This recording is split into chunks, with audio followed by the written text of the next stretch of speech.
Voilà, donc je vais essayer de vous convaincre du rôle de l'anesthésiste, de votre rôle que vous pouvez jouer au sein du bloc opératoire en ce qui concerne l'hygiène, et je reverrai assez rapidement la phase pré-op et la phase pér-op. Donc ça a déjà été dit, en consultation, l'anesthésiste veillera à diminuer les pathologies de l'hôte favorables à l'émergence d'infections. Je ne fais que répéter ce qui a été dit en insistant peut-être sur le tabac. C'est vrai que dans la littérature, on parle de 2 mois. S'il y a moyen d'arrêter le tabac pendant 2 mois, eh bien c'est là où l'escalator ciliaire reprend et permet une expectoration suffisante. Maintenant, si on ne parvient pas à l'arrêter, ça sert quand même à l'arrêter 12 heures avant l'intervention, puisque certains papiers nous disent que ça permet de diminuer la carboxyhémoglobine, d'augmenter le contenu artériel en oxygène et de normaliser la courbe de dissociation de l'hémoglobine. En ce qui concerne le diabète, ça a été dit et redit. Oui, en pré-op, demandez l'hémoglobine glycosylée pour voir si le diabète est bien équilibré et veillez à maintenir une glycémie en dessous de 200, en dessous de 180. Ça reste bien clair aussi. Au niveau de l'évaluation de la dénutrition, dans un seul but, bien entendu, c'est d'essayer peut-être de réalimenter par voie parentérale votre patient en pré-op.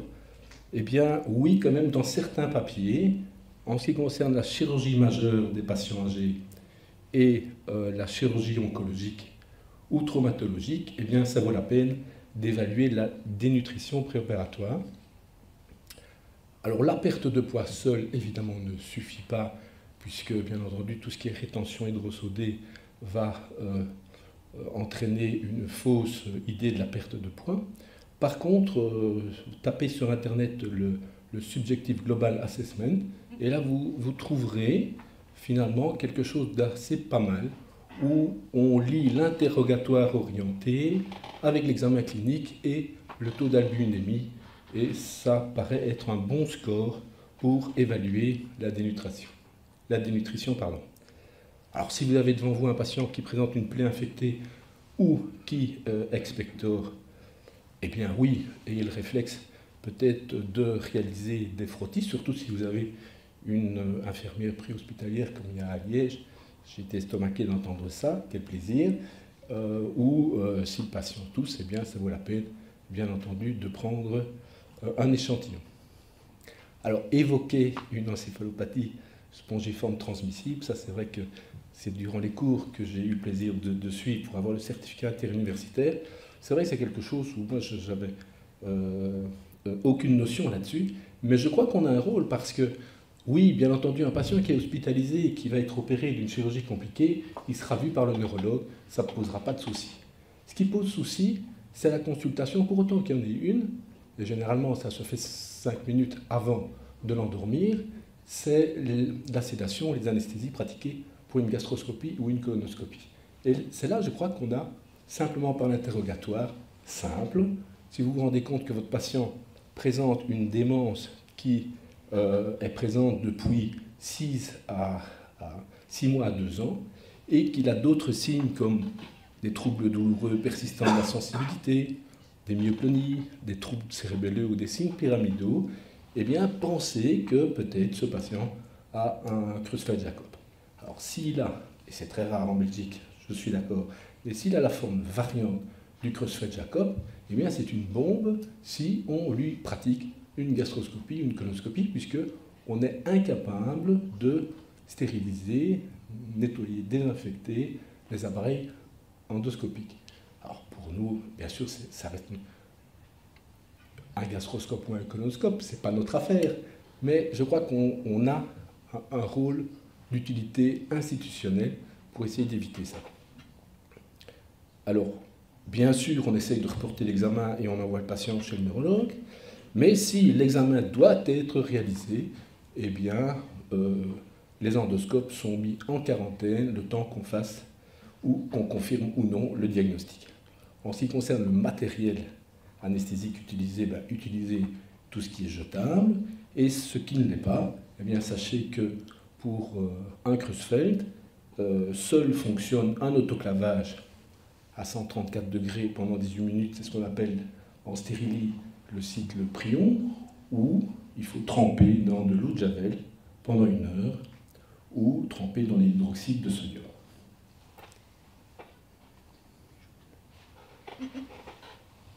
Alors parlons en 2-3 mots du dépistage et de la décolonisation, on l'a déjà évoqué. 20 à 30% de la population sont porteurs de staphylocoque. Et en France, la conférence d'hygiène hospitalière de 2013 recommandait déjà, à l'époque, la décolonisation de portage de staphylocoque doré. On ne parle pas de MRSA, on parle de MSSA en chirurgie cardiaque qui semblait être prouvé, mais qui ne l'était pas en chirurgie orthopédique programmée. Sont apparus les MRSA en 1960 avec une explosion dans les années 2000. Oui, et donc sont arrivés le dépistage. Comment est-ce qu'il faut dépister? Je crois que ça reste intéressant. Si on ne fait que le frottis nasal, eh bien, on détecte 78 à 85%. Si maintenant vous faites et frottis nasal et frottis de gorge, vous arrivez à une détection à peine plus importante, jusqu'à 86%, et donc on préconise, et cela fonctionne en Suisse et en Belgique, lors d'un frottis de dépistage, il faut faire les 3 frottis, le nasal, la gorge et le périnée, pour avoir une détection jusque 98%. Alors, un dépistage systématique actuellement n'est pas recommandé et ça reste fort controversé. Et comme on l'a dit, il y a des facteurs de risque qui sont proposés dans chaque institution et je crois que c'est avec le travail, avec l'hygiène, les chirurgiens et les anesthésistes à déterminer ce que l'on veut dépister. On recommande, par exemple, la chirurgie cardiaque, la chirurgie prothétique vasculaire et orthopédique, les patients provenant d'une MR-MRS, les patients provenant d'un hôpital avec prévalence élevée de MRSA, patients présentant des plaies chroniques invalidantes, un transplanté du foie, un hémodialysé chronique, un patient sous antibiotiques durant les 3 derniers mois avant son hospitalisation, ça c'est assez lourd, et un patient ayant séjourné durant les 12 derniers mois dans un hôpital belge ou à l'étranger. Voilà les propositions. Alors, on a dépisté un patient, qu'est-ce qu'il faut faire avec? Eh bien là, les problèmes commencent, puisque ce patient a une date opératoire, et donc, comme ça a été évoqué par les orateurs de cette matinée, eh bien, il faut pouvoir convaincre de le reporter. Alors là, c'est bonjour la grève, et c'est bonjour le fait d'essayer d'organiser tout ça. Donc, évidemment, si on part dans un dépistage avec ce genre de patient à risque, il est clair qu'une consultation d'anesthésie doit être, pour moi, programmée minimum 3 semaines avant la date opératoire. Alors, comment décoloniser? On propose au patient un traitement pendant 5 jours. Donc, on lui propose du Bactroban dans les 2 narines 2 à 3 fois par jour, une douche antiseptique journalière et un gargarisme antiseptique. Pardon. Utilisation ciblée de grâce du Bactroban. Dans mon institution, c'est vrai, ça remonte il y a plus de 15 ans, quand je suis arrivé et qu'on a proposé ce genre de choses, et que malheureusement on postposait les interventions chirurgicales, eh bien certains cardiologues, d'emblée, mettaient du Bactroban à tout le monde, voire pire, exigeaient que les frottis soient réalisés juste après l'implantation du Bactroban. Donc ça c'est du vécu. Alors je crois qu'en arriver là, ça n'a évidemment aucun sens, mais ça peut se passer. On a aussi bien montré, et c'était ceux qui étaient contre le Bactroban, est-ce que ça peut induire des résistances? Eh bien actuellement, il semble dire qu'il y a une absence à court terme. On l'a dit aussi, une fois que le traitement des décontaminations a été réalisé, il faut encore attendre minimalement 3 fois 48 heures, puisqu'il faut faire 3 contrôles négatifs à 48 heures d'intervalle pour finalement autoriser l'intervention. Donc 5 jours de traitement plus 3 fois 2 jours, ça nous fait 6 jours, c'est donc minimalement 11 jours qu'il faut attendre. Alors ceci, oui, c'est parce que je n'y connaissais pas grand-chose. C'est vrai qu'en médecine, j'en ai un peu oublié. Et donc je vous le rappelle, on a parlé beaucoup de flore résident, flore transitoire. Pour moi, c'était quelque chose de pas clair. Et donc la flore résidente, c'est quoi? Eh bien, ça se trouve dans les plis microscopiques de la peau, au niveau des canaux des glandes sébacées. Les germes se développent vers la surface et se confondent avec la flore transitoire qui est au-dessus.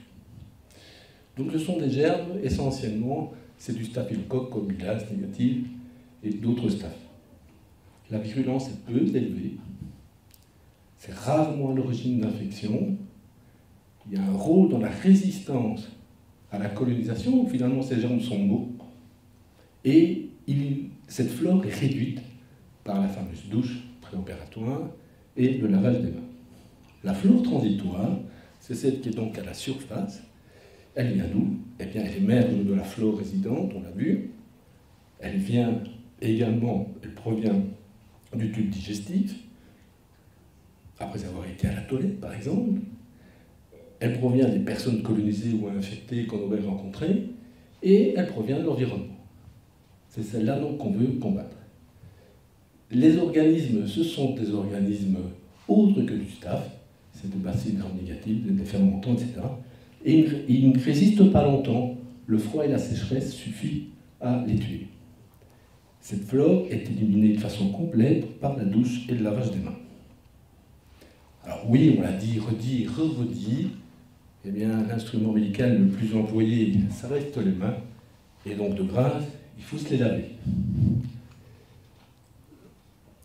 Cette dia est bien connue par les hygiénistes, je ne fais que répéter, mais voilà la main idéale qu'on devrait avoir, tous, en tant qu'anesthésistes. Absence de montre, de bracelet, d'alliance, de bague, d'ongles, de faux ongles et de vernis à ongles.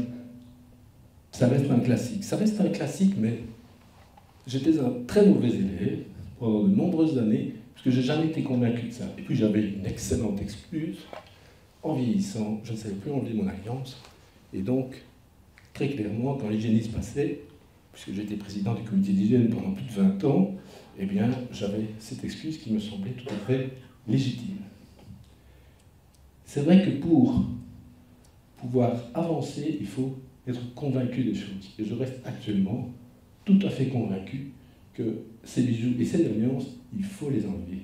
C'est facile, tous les matins, on y pense, soit on le met dans son casier, soit on l'attache à sa montre et on le met dans la poche, comme la plupart des gens le font, mais de grâce, il faut le faire. Et si on ne sait plus enlever l'alliance, eh bien, on la coupe, on va chez un bijoutier, on la fait agrandir, ça coûte 8 €, c'est pas la mer à boire. Quand on voit la montre et qu'on voit sa face supérieure, vous voyez ce que ça fait dans une boîte de pétri, ça reste quand même pas triste. Donc l'importance de se laver les mains est là, et on ne peut que réinsister sur cela. On a vu longuement la préparation du patient, je verrai uniquement la préparation de l'anesthésiste. Oui, il faut prendre une douche tous les matins. Ongles courts, cheveux noués. Et, étonnamment, en lisant, cette douche au moins doit être prise plus d'1 heure avant, puisqu'il existe une bio-aérosolisation. Donc prendre sa douche et rentrer au bloc opératoire 10 minutes après, c'est pas bon. Port des bijoux, alliance, mon bracelet, vous ôtez ça. Hygiène de main, on l'a vu. La pose du bonnet et masque préalablement à l'hygiène de main. Ça, j'insiste, c'est pas ce que je faisais. Il est clair qu'on se lave les mains à la fin. Hygiène de la toux, ça j'aime bien. Parce que c'est vrai que moi je suis assez souvent malade, assez souvent grippé, d'ailleurs je le suis. Pourtant j'ai fait le vaccin de la grippe. Et comment tousser au bloc opératoire? C'est simple, ça a l'air évident, mais on se retourne, on prend un papier ou un mouchoir et on se mouche, ou on éternue dedans, puis on jette ce papier, et si on n'en a pas, eh bien on ne le fait pas dans les mains, mais on le fait dans le pli du coude. Ça reste banal, mais regardez autour de vous comment les gens toussent, c'est assez impressionnant, et d'ailleurs ceux qui m'ont vu tousser certainement pendant de nombreuses années, ont dû se dire, mon Dieu, je dois apprendre des choses. La tenue vestimentaire, ça c'est la bouteille à encre. On a eu un petit exemple tout à l'heure, fort intéressant, parce que c'est dans la vraie vie, c'est vrai. Est-ce qu'il faut vraiment se faire empêter à mettre ce pantalon et cette blouse? Tout le monde le fait, on est bien d'accord, mais tout le monde le garde. Alors, manches courtes, sans poche si possible, c'est vrai. Mais toutes nos blouses sont avec poche. Et dans les poches, on met le GSM, on met tout ce qu'on devrait ne pas avoir. Donc pourquoi a-t-on encore des blouses avec poche? Non producteurs de particules, puisque l'idée est là. Alors, c'est vrai, il n'y a pas dans la littérature quelque chose qui nous oblige ou qui nous renseigne que c'est cela qu'il faut faire, qu'il ne faut pas sortir. Mais j'ai envie de vous dire, est-ce qu'il y a dans la littérature le fait que l'on puisse ou on ne puisse pas manger au bloc opératoire? Pourquoi pas manger un fric salade au bloc opératoire? Parce que dans la littérature, ça montre une augmentation des infections nosocomiales. Je ne crois pas. On ne trouvera jamais ça. Et donc arrêtons d'essayer de trouver des excuses qui n'en sont pas et partons sur un bon sens. L'hygiène, c'est essentiellement ça, c'est un bon sens. Est-ce que vous trouvez logique de sortir d'un bloc opératoire alors qu'il y a un vestiaire? Moi, quand il y a un vestiaire, je rentre, je me change, parce qu'il y a un vestiaire, et quand je refais dans le tour, ben je me rechange. Alors oui, ça prend du temps, oui, ça prend 30 secondes, oui, il y a des blouses qui ne sont pas là parce qu'il n'y a pas assez de blouses, ça fait le quotidien, et ça, on peut essayer d'y remédier et mettre de grâce, faites-le. Et pour le faire, bien entendu, il faut en être convaincu, et j'espère que vous le serez un peu plus maintenant. Le masque, on l'a dit, c'est selon la firme, mais c'est généralement 3 heures, et il doit enlever s'il est souillé ou mouillé.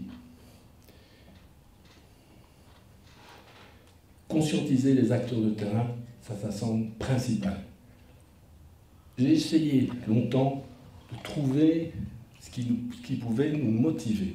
Et j'ai envie de dire, c'est cette dia-là du Conseil supérieur de la santé de 2010 qui est évoquante. Elle nous renseigne sur la survie des germes sur les surfaces. Eh bien, quand vous regardez, un candidat, c'est 1 jour à 3 mois, un MRSA, c'est 1 à 7 mois, une salmonelle, c'est 6 heures à 4,2 ans, un VRE, c'est 5 jours à 4 mois, c'est impressionnant. Et donc, il est clair que quand vous sortez du bloc opératoire en vert, et que vous allez, ou que le chirurgien va dans une chambre où il a un patient qui est soi-disant pas infecté, mais personne ne le sait, peut-être qu'il est porteur de MRSA, peut-être qu'il est porteur d'autre chose, ou pire, qu'il aille aux soins intensifs, voir ses malades, et revient au bloc opératoire sans se changer, il est clair qu'il est peut-être lui-même porteur sur sa veste, sur sa tenue, et va toucher des surfaces au bloc opératoire. Ces germes qui sont résistants, eh bien, vont s'attacher aux surfaces du bloc, d'autres vont passer par là, les recueillir, et le patient qui est malheureusement, lui, dans un état le plus fragile, puisqu'on est en train de l'opérer et qu'il a le ventre ouvert, ou qu'il a le thorax ouvert, il est clair qu'il a toutes les chances de recueillir ce germe. Donc voilà, je crois, moi, ce genre d'IA me motive à me changer. Alors, on l'a vu aussi, 3 zones, zone non critique, semi-critique, critique, on l'a vu, mais chaque zone a un habillement, une tenue vestimentaire. Donc la zone non critique, c'est surtout le réveil, le vestiaire, etc. Là, c'est la zone où une infirmière d'étage rencontre un soignant du bloc opératoire. Les 2 tenues peuvent se croiser. Il faut bien travailler. Ce n'est pas l'idéal, mais il faut bien travailler. Zone semi-critique, là, les soignants d'étage ne peuvent pas aller. Les usagers du bloc opératoire ont une tenue vestimentaire, donc ils ont tout sauf le masque. Et dans la zone critique, on rajoute le masque, comme on l'a bien dit. C'est vrai que les anesthésistes et moi-même, j'étais très mauvais, ça se met au-dessus du nez. Et donc je crois que chaque bloc opératoire devrait avoir ce genre de plan, parce que c'est même parler de zones, mais dites au personnel où se trouvent les zones d'abord, parce qu'elles connaissent, ou ils connaissent les 3 zones, et puis je crois qu'il faudra avoir des plans.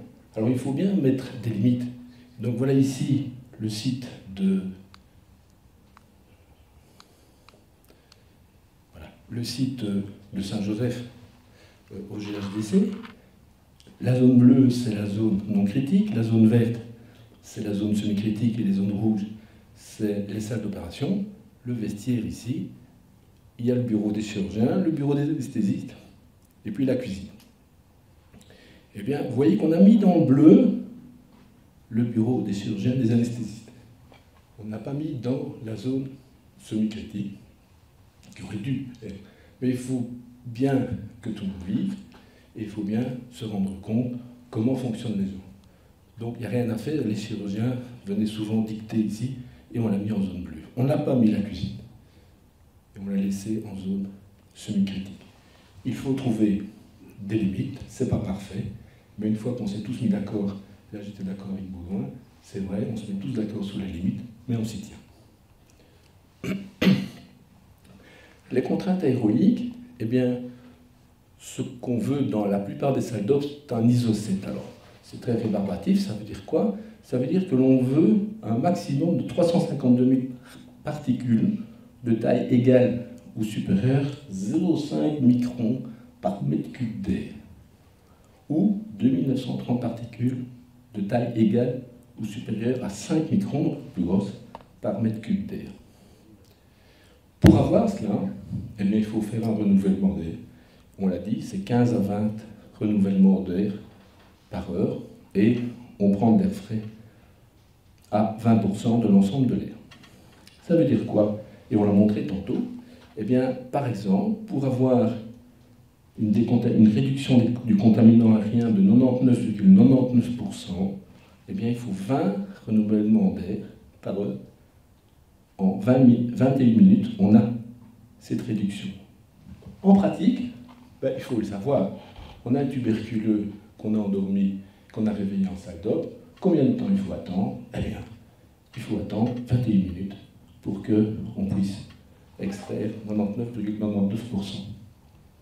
Ça reste intéressant. La surpression, on l'a dit, entre la zone critique, qui doit être de 5 à 20 pascal supérieure à la zone semi-critique, qui elle-même doit être supérieure à la zone non critique. Dans certaines institutions, dont les nôtres, très difficile d'obtenir ça. Un filtre et pas, bien entendu, une température ad hoc et une humidité ad hoc. Alors, il y a 2 sortes d'aéroliques. Il y a le système de flux d'air non unidirectionnel, ce n'est pas le flux laminaire, c'est le truc classique dans nos salles d'op. Comment ça marche? Eh bien, il y a des bouches de pulsion qui sont au niveau du plafond, et puis des bouches d'extraction qui se trouvent aux 4 coins de la salle d'op, en haut et en bas, pour recueillir l'ensemble de cette pulsion d'air. Le niveau de contamination obtenu, c'est ce qu'on vient de boire, et la qualité de l'air est bien uniforme dans l'ensemble de la salle d'opération. Le flux laminaire, c'est quoi? Le flux laminaire, on ne parle plus de renouvellement d'air, mais on parle d'une pulsion à partir d'un plénum, qu'on appelle ici. Voilà. Et ce plénum est au-dessus du site chirurgical, c'est-à-dire la table d'opération, si possible, et sûrement, par exemple, la table d'instrumentiste. Tout doit être en dessous. Et le flux, donc, ce sont des colonnes d'air, comme ça, qui sont projetées de haut en bas, à une vitesse, une certaine vitesse qui est de 0,25 mètres secondes. Et on obtient beaucoup plus comme renouvellement d'air, vous voyez, 50 à 80 renouvellements d'air par heure. Et cet air, par après, est repris par des bouches d'extraction qui se trouvent également aux 4 coins de la salle, en haut et en bas. La qualité de l'air, ici, ce qu'il faut bien savoir, elle n'est pas uniforme. Et je trouvais ça intéressant, pour nous anesthésistes, de comprendre le pourquoi des choses. Alors, on a parlé du nombre de personnes, bien entendu. Il faut un nombre de personnes le moins possible. Surtout là où la qualité de l'air est parfaitement uniforme. Le type de vêtement, évidemment, doit intervenir. Et, comme l'a dit Anne, l'ouverture des portes, bien entendu, si on ouvre les portes, eh bien, l'ensemble de ce renouvellement d'air ne se fait pas de façon optimale. Par contre, quand on parle du flux laminaire, il faut absolument veiller à autre chose.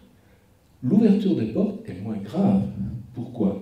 Ce qu'on protège, ce n'est pas l'anesthésiste ni le chirurgien, c'est le patient sur la table d'opération.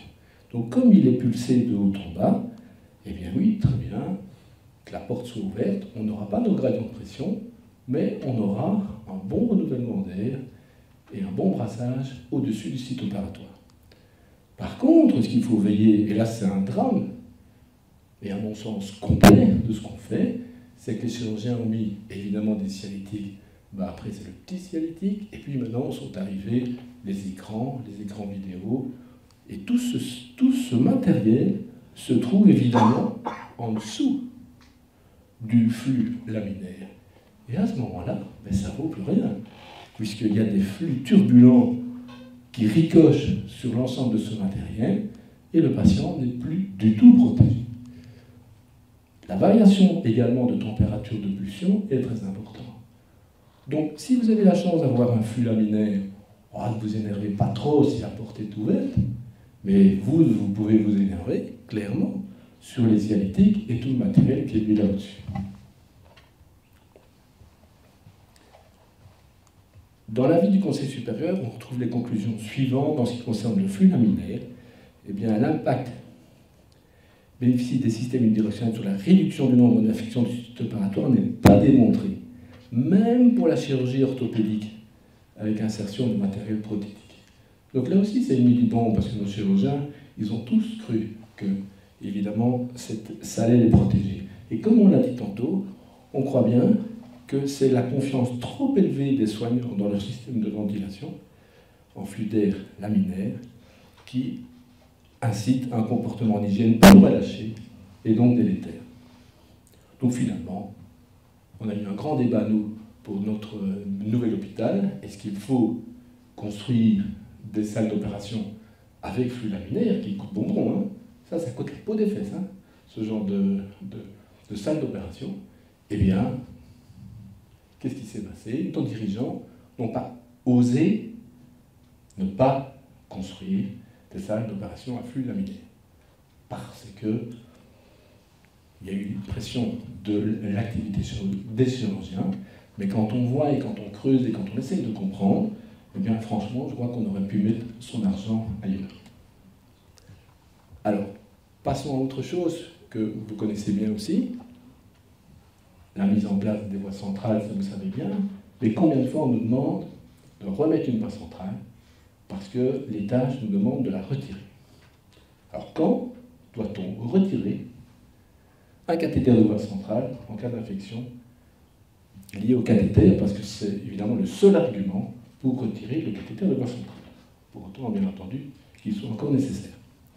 Alors ça a été redit aussi, il y a deux voies de contamination, la voie endoluminale qui est essentiellement via les mains des soignants, et puis la voie extraluminale qui, lors de l'insertion, provoque ici une infection locale. Petit bémol également, en fait, la colonisation extraluminale, donc au niveau du point d'insertion, ce sont des cathéters qui ont entre 7 et 20 jours, et la contamination endoluminale, ce sont des cathéters de plus longue durée, de 15 à 30 jours. Y a-t-il une durée maximale pour un cathéter de voie centrale? Eh bien non, il n'y a pas de durée maximale pour un cathéter de voie centrale. Il y a bien entendu, on ne va pas faire un bundle ou autre, mais ce n'est pas sur un temps qui détermine le retrait de ce cathéter. Alors, quand doit-on retirer ce cathéter? Toujours lors d'un état septique avec signe clinique ou systémique de gravité, ça on n'hésite pas. Donc quand le patient présente une hyperthermie avec frisson, marbrure, potentiel artériel, et qu'on n'a pas d'origine claire de cet état, bien sûr, on enlève ce cathéter, ou s'il présente une inflammation profonde sur le site d'insertion, point rouge, induré, infiltré, présence de pus, on l'enlève. Mais dans les autres circonstances, que fait-on? En cas de doute, donc, en dehors de ces signes que je viens de vous montrer, que peut-on faire? Eh bien, on peut faire un délai différentiel de positivité. Les gens sourient parce qu'ils savent bien que c'est ma marotte. Alors, ce DDP va uniquement analyser la contamination endoluminale. Il est clair qu'on n'analyse pas du tout la contamination extraluminale, ni une contamination par voie hématogène. C'est une méthode simple et rapide. Ça permet de préserver une voie chez un patient à capital veineux pauvre, et on réduit les coûts, puisqu'on laisse le cathéter en place. Alors vous voyez que c'est pas nouveau, hein. C'est dans l'ANSEM en 1999 que Blot a décrit ça, et pour ma part, ça me semble trop peu utilisé. Alors comment ça marche? On prélève simultanément une paire d'hémocultures sur le cathéter suspecté, et en même temps, une paire d'hémocultures par voie percutanée. Si maintenant le patient est difficile à appliquer, par voie artérielle, c'est valable également. On met cette paire d'hémocultures dans les armoires à détection, qu'on appelle BACTEC. C'est une photo prise dans le labo chez nous. Voilà la bête. Et quand il y a production de CO2 dans ces flacons, donc peu importe le germe, on s'en moque, il y a une production de CO2, ça veut dire qu'il y a une infection, ça sonne au laboratoire. D'ailleurs, il y a une petite lumière rouge qui s'allume et il y a donc un temps qui est inscrit. Une date, un temps. L'opératrice l'enlève, elle essaie de le retrouver parce qu'il y a un petit... Bon, ici ça ne se voit pas, mais on sait laquelle qui a sonné, on l'enlève et on va la mettre. Et puis on attend. Et là, l'autre paire, prélevée au niveau percutané périphérique, va sonner ou pas par après. Elle sonne, on fait la même chose, on l'enlève. Comment analyser les choses? Une différence de positivité entre les deux hémocultures de plus de 2 heures en faveur de l'hémoculture prélevée sur le cathéter suspect est hautement prédictif d'une infection liée au cathéter avec une sensibilité et une spécificité de 90%. Donc le DDP est supérieur à 2 heures, on enlève le cathéter de voie centrale. Le DDP est inférieur à 2 heures, on laisse le cathéter de voie centrale en place. Pour autant que le site de ponction soit parfaitement clean, pour autant que le patient soit hémodynamiquement stable. Donc une demande de changement de voie centrale à 20 heures, vous demandez un DDP et vous n'êtes pas obligé de le mettre. Échange sur cathéter voie centrale sur guide. Est-ce qu'on peut faire ça? Oui, si le capital veineux est sévèrement réduit et si le point de ponction ne présente pas de signe inflammatoire. Ce nouveau cathéter pourrait ensuite être laissé en place sous antibiothérapie ciblée, prolongée, à 3 conditions. Si la culture du cathéter retiré revient positif, donc on a enlevé sur guide, on a le cathéter, on l'a analysé par la méthode Mackie, c'est positif. Les hémocultures périphériques ultérieures reviennent toutes négatives et le patient garde un bon état général. Si le cathéter de voie centrale est difficile à changer, on ne sait pas le changer sur guide, il pourrait être laissé en place sous antibiothérapie ciblée durant 10 à 14 jours si les hémocultures prélevées par le cathéter de voie centrale, pour autant que ce soit un cathéter de voie centrale de longue durée, de plus de 15 jours, reviennent positives uniquement à Staphylococcus coagulase négatif ou entérocoque, que le patient reste hémodynamiquement stable, que le site de ponction ne soit pas purulent et qu'il y ait absence d'endocardite ou de thrombophlébite. IDSA 2009. Au niveau de la ventilation, le tube endotrachéal, est-ce que le fait de rajouter du nitrate d'argent permet de diminuer les pneumonies acquises au respirateur?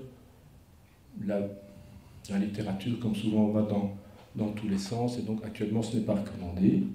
L'aspiration sous-glottique, qu'elle soit continue ou intermittente, est-ce que c'est intéressant? Alors oui, il y a eu des études qui ont été essentiellement réalisées aux soins intensifs par l'équipe de Damas à Liège, qui ont quand même montré que ça diminuait la prévalence de 9 patients sur 100 pour une pneumonie acquise au respirateur. Faut-il le faire en anesthésie? J'en sais rien. Toutes ces études ont été faites aux soins intensifs. Ballonnet, ou le keuf en polyuréthane par rapport à PVC, oui, le polyuréthane semble meilleur. De forme tronçonnique ou de forme cylindrique, c'est pas clair. C'est vrai que les fabricants de tubes sont venus longuement nous voir en nous disant que la forme de poire, surtout chez les obèses, était nettement préférable. Eh bien, il semble qu'il n'en est rien. Par contre, ce qui est important, et ce que je crois on ne fait pas assez, c'est le contrôle permanent de la pression du ballonnet. Ce contrôle permanent est dans le VAP bundle, donc c'était le fameux care bundle pour les ventilations acquises au respirateur en soins intensifs. Eh bien, je crois qu'en anesthésie, il faut le faire aussi. Tuyau du respirateur, c'est à changer chaque semaine. Filtre patient à changer entre chaque patient. Qu'est-ce qu'il faut mettre comme filtre? Un filtre antibactérien si l'intervention dure moins de 2 heures. Un filtre antibactérien et humidificateur si l'intervention dure plus de 2 heures. Filtre machine, filtre antibactérien à changer 1 fois par semaine. Laryngoscope et fibroscope, eh bien oui, ça doit être désinfecté par une désinfection de haut niveau est nécessaire. Le cathé de voie centrale, pertinence de l'indication, c'est la première chose à voir, bien entendu. Préférer celui en polyuréthane ou en silicone par rapport au PVC, le moins de lumière possible. J'insiste sur le site sous clavier.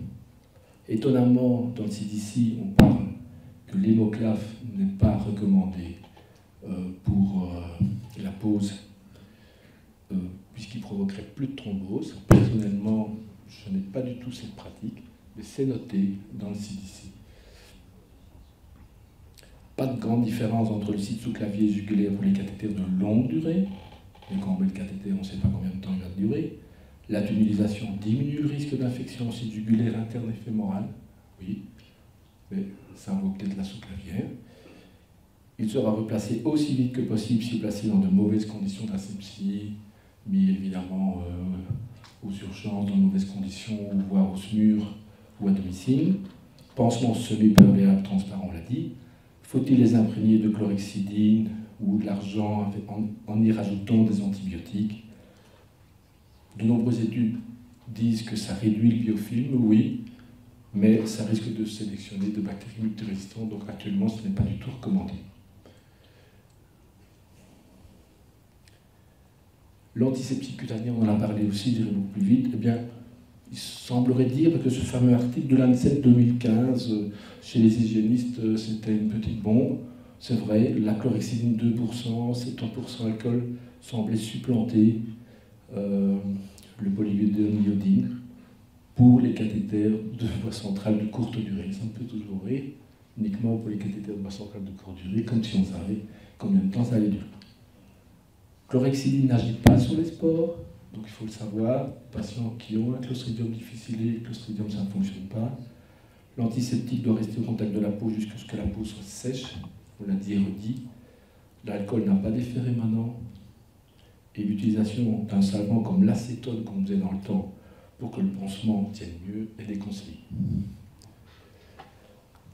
Les tubulures, changer les tubulures seringues entre chaque patient, je crois qu'on le fait, surtout depuis l'épisode du propofol, qui a quand même bien montré il y a de nombreuses années qu'il y avait une augmentation de transmission du virus de l'hépatite C, puisqu'il y a de nombreuses années, ça s'appelait le syndrome du BEF, BEF comme syndrome Frank-Bayes, puisqu'on faisait beaucoup de sous en faisant un nombre de colonoscopies et de gastroscopies de façon très importante, et donc on ne prenait pas le temps de changer, et d'ailleurs ça coûtait cher, de changer la seringue, de changer la tubulure, et on a vu malheureusement par après que ces patients qui avaient bénéficié, si on peut dire, d'une gastroscopie ou d'une colonoscopie, augmentaient de 8 fois le risque d'avoir une hépatite C. Donc, bien entendu, une fois que l'intervention est finie, vous jetez la seringue de propofol et sa tubulure. Occlure les extrémités, on l'a dit. Désinfecter avant injection, on l'a dit. Désinfecter les bourgeons, on l'a dit. La sonde urinaire, encore une fois, Anne a repris ce qu'il fallait dire. La seule chose, moi, qui m'avait interpellé quand j'ai suivi les cours, c'était garder toujours le sac correcteur plus bas que la vessie. Et donc c'est vrai, moi qui ai fait de l'anesthésie cardiaque pendant plus de 20 ans, eh bien quand on allait aux soins intensifs, la première chose qu'on faisait c'était mettre le sac urinaire sur les jambes du patient, et donc bien plus haut que la vessie, et donc évidemment les urines retournaient dans la vessie. L'antibioprophylaxie doit être administrée en totalité 15 à 60 minutes avant l'incision. Ce n'est pas toujours possible, c'est même souvent pas possible. Donc il faut en être conscient. Parce que c'est vrai qu'on dit maintenant qu'on donne une seule injection pendant l'intervention, et puis ça suffit, d'accord, par rapport à avant, pour autant qu'on respecte ça. Et ça, on oublie de le dire. Oui, c'est vrai. Avant le garrot, comme dit Anne Simon, c'est mieux. Conclusion, l'anesthésiste a-t-il une place en hygiène hospitalière? Bien entendu, on a une place prépondérante, vous ne le savez pas. Vous ne le saviez pas, vous le savez. Pourquoi? Parce que vous avez un rôle très important en pré-op et en pér-op. On est l'interniste de la salle d'opération, on l'a toujours dit, le chirurgien opère, on s'occupe du reste.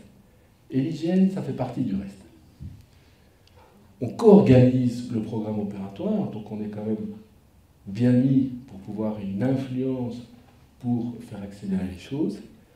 On a une formation basée sur la sécurité, d'emblée. C'est vrai qu'on doit être convaincu. C'est pas facile. Si on n'est pas convaincu, l'anesthésiste, il ne bouge pas fort. Alors, j'ai essayé ce matin, nous avons essayé ce matin de vous convaincre du bienfait de notre rôle qu'on pourrait avoir. Élaborer une checklist hygiène, pourquoi pas? Ça, ce serait merveilleux, en collaboration avec l'équipe opérationnelle d'hygiène. Une fois qu'on est convaincu, on montre l'exemple. On montre l'exemple à nos assistants, on montre l'exemple aux chirurgiens. Et je crois que les infirmières du bloc opératoire auront enfin quelqu'un qui sont avec eux pour faire avancer les choses, faire avancer l'idée du bloc. Et pourrait naître, c'est un rêve, un d'entre vous. Il existe des infirmiers hygiénistes au bloc opératoire, il n'y a pas de médecin référent en hygiène hospitalière. Et donc, évidemment, c'est pour ça que ça ne fonctionne pas. Il faut essayer de trouver un binôme, et on serait les premiers, ça n'existe pas, dans le pays, où le référent, c'est souvent la référente en hygiène hospitalière, puisse compter sur un référent médical, et qu'ensemble, on puisse travailler avec l'équipe opérationnelle d'hygiène hospitalière. Voilà, vous avez une place à jouer. Merci.